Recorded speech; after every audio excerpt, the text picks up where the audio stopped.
Children, welcome back to our online session. Children, what we have done in the previous lecture was we have started a new chapter in geography, chapter 2, land, soil, water, natural vegetation and wildlife. Today we are going to study about land.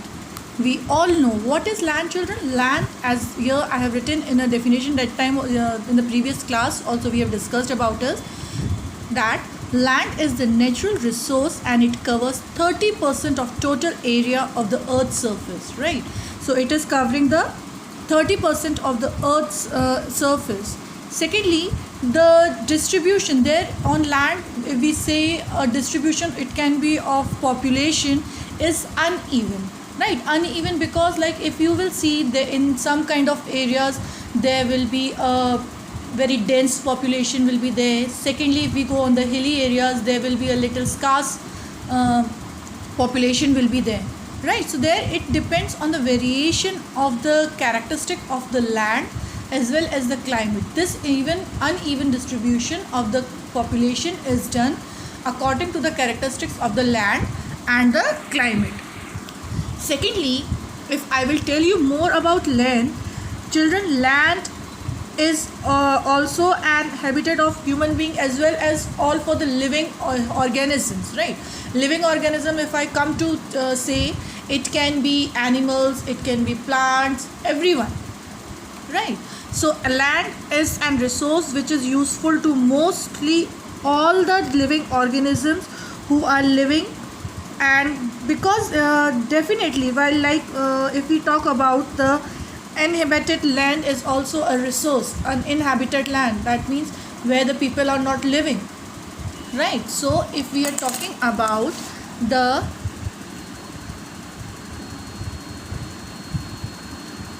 uninhabited land, uninhabited land is also a resource.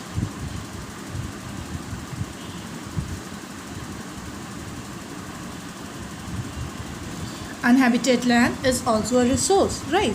Like mountains, like if I say, for example, if I will tell you, I will say like mountains,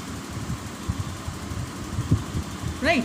Mountains, they are supporting the forest, which are homes to flora and fauna, right? Secondly, if we come to the, you can say it, plateaus are also the storehouse of minerals, right? Anything that grows on the lands make it a good natural resource. If like anything that is growing on the land is growing. Secondly, your land, it supports, there are many uses, you can say, or characteristics. First, supports forest. Second, agriculture, right? Then land also supports the economic activities. Land supports the economic activities, right? Economic activities, if I will say, that is, you can come to your buildings, roads, factories, many of the things. So it is giving a economic rise to the people's life. So that is why land also supports the economic activities, right? Now, on the basis of ownership, land can be divided into two parts, right? So on the basis of ownership, land can be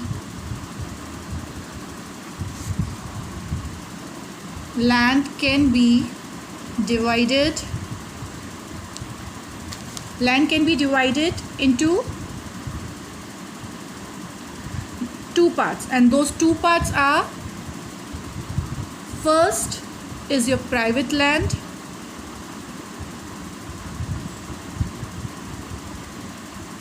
right? And second is your community or owned or government owned.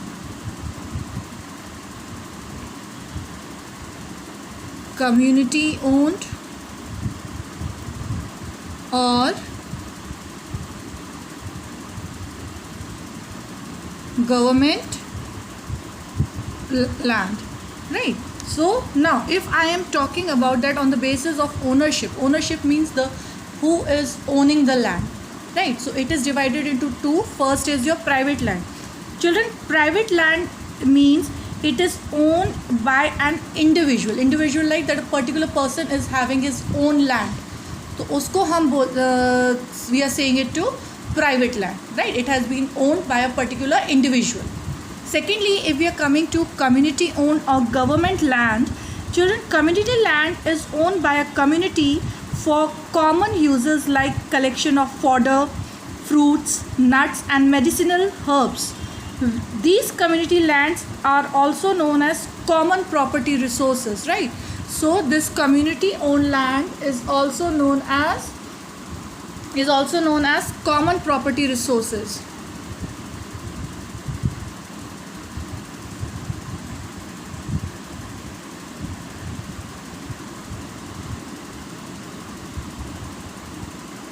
Right. So here are the things, because common property resources we are calling it as, because these are the places where many people are working together and they are giving us many fruits and things are being done in a common manner and by many people. So that is why we are calling it as a community owned or a government land, right? Children, next topic that we will cover today is your land use, right? How we are using our land. So if we talk about how we are using our land, there is many purposes you can say where we are using our land, right? So many uses, if I say about that, is it has various purposes which are common in most of the countries, right? So if we are talking about a land use, common uses of land are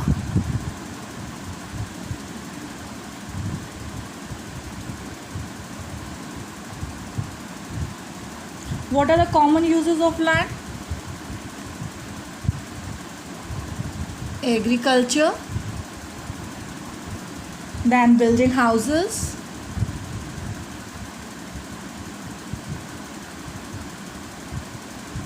then it is forestry,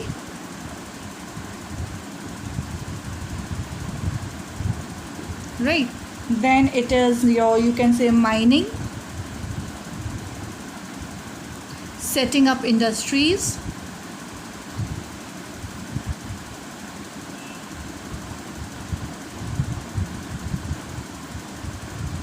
wildlife sanctuaries,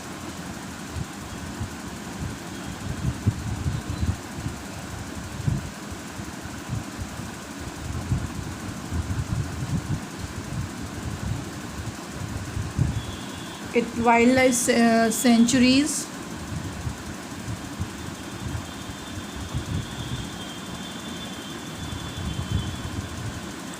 then it is your roads and railways,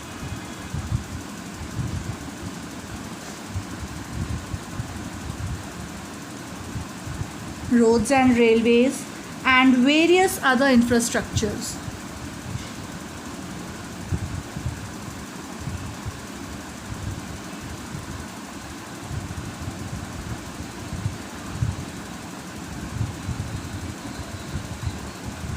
Right.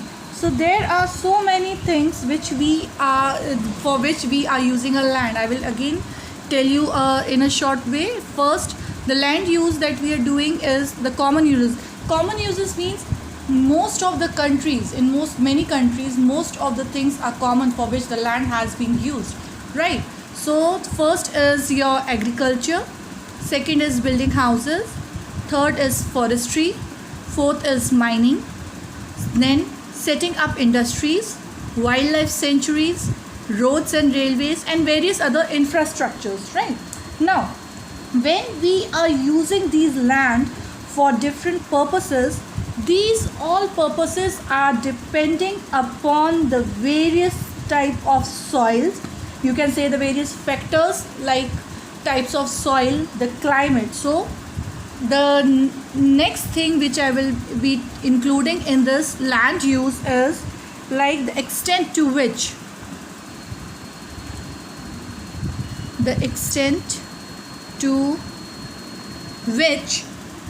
we are using the land. We are using the land, right? So we are using the land for the extent. It depends upon you depending upon the various factors. Is depending upon the various factors. Now, what are these various factors, right? So your first is your soil, that is soil type, which type of soil is there. Second, that is your climatic condition.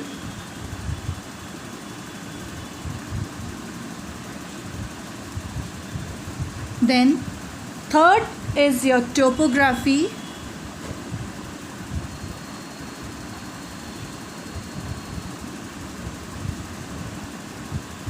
Fourth is the proximity of water to water bodies.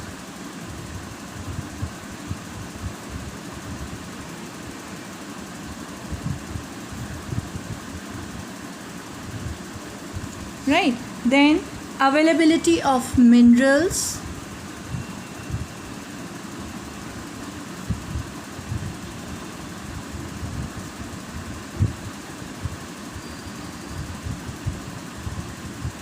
Industrial advancement and mining activity.